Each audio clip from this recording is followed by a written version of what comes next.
আসসালামু আলাইকুম আপু ভাইরা, আপনারা সবাই কেমন আছেন? আলহামদুলিল্লাহ আমরা সবাই ভালো আছি। আবার নতুন একটি ব্লগ নিয়ে চলে আসলাম আপনাদের মাঝে, মনি অ্যান্ড মনিরা ব্লগ থেকে।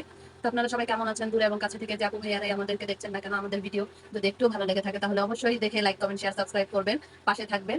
তো আজকে আমাদের বাসায় কয়েকদিন যাবতই মেহমান আছে। আজকে আমি মেহমানদের জন্য কি কি রান্না বান্না করছি, আমার মা এসেছে, বোন এসেছে, ভাগ্নি এসেছে, তাদের জন্য কি কি রান্না করছি সেগুলো আপনাদের মাঝে শেয়ার করবো। তাহলে দেখতে থাকুন। এই তো আজকে আমি রান্না করব, রান্না করা প্রায় শেষের দিকে। রুই মাছের ডিম ভুনা করেছি, এটা এখন নামিয়ে ফেলবো। ধনিয়া পাতা দিয়েছি, ডিম ভুনাটা এখন নামিয়ে ফেলবো। আর এই যে হচ্ছে ঢেঁড়স ভাজি, আপু ঢেঁড়স ভাজি করে ফেলছে। ঢেঁড়স ভাজি হয়ে গেছে। আপু ভাইয়ারা, আর রান্না করব হচ্ছে গরুর জিব্বা। এই তো আলু কেটে রেখেছি আর গরুর জিব্বা পরিষ্কার করে ধুয়ে রেখেছি। এই দেখেন, ছোট ছোট করে পিস করে নিয়েছি। এই তো এভাবে ছোট ছোট করে পিস করে রান্না করলে ভালো লাগে। আর এই হচ্ছে মশলাটা কষিয়ে নিচ্ছি ভালো করে। এখানে দিয়েছি আদা বাটা, রসুন বাটা, পেঁয়াজ বাটা, জিরা বাটা, আর এই তো গরম মশলা, মানে বলতে তেজপাতা, দারচিনি, লবঙ্গ, এলাচ, এটা দিয়েছি। লবণ দিয়েছি, হলুদের গুঁড়া, মরিচের গুঁড়া।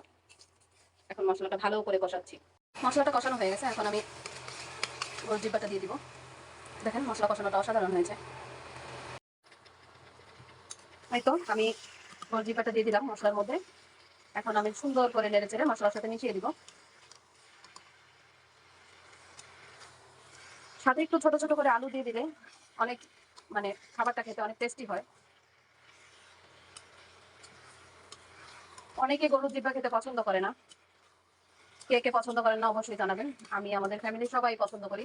আমার বোনের বাড়ি আবার আমার ভাগ্নিরা, দুলাভাই পছন্দ করে না খেতে।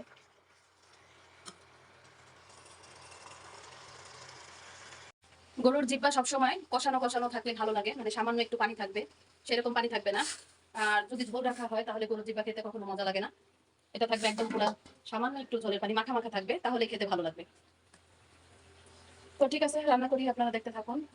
আমার ঘরে এত গরম যে বলার বাইরে, সেই জন্য আসলাম ঘরে একটু ফ্যানের বাতাস খেতে। খুবই গরম লাগতেছে। এই তো আপু ভাইরা, আমার গরুর জিব্বা রান্না করা শেষ। আবার অনেকে বলবে আমার গরুর জিব্বা। যাই হোক, গরুর জিব্বা রান্না করা শেষ। এখন আমি কিছু কাঁচামরিচ দিয়ে দিব আর হচ্ছে জিরার গুঁড়ো দিয়ে দিব, তাহলে আমার রান্না শেষ। দেখো কে কে খাবে, চলে আসো।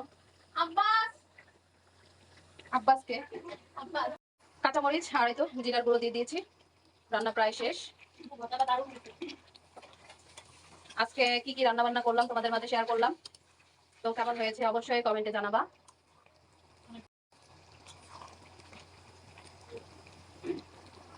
আপু ভাইয়ারা, রান্না বান্না তো শেষ করলাম। তোমাদের কাছে আমার রান্না বান্না কেমন লাগলো অবশ্যই কমেন্টে জানাবা।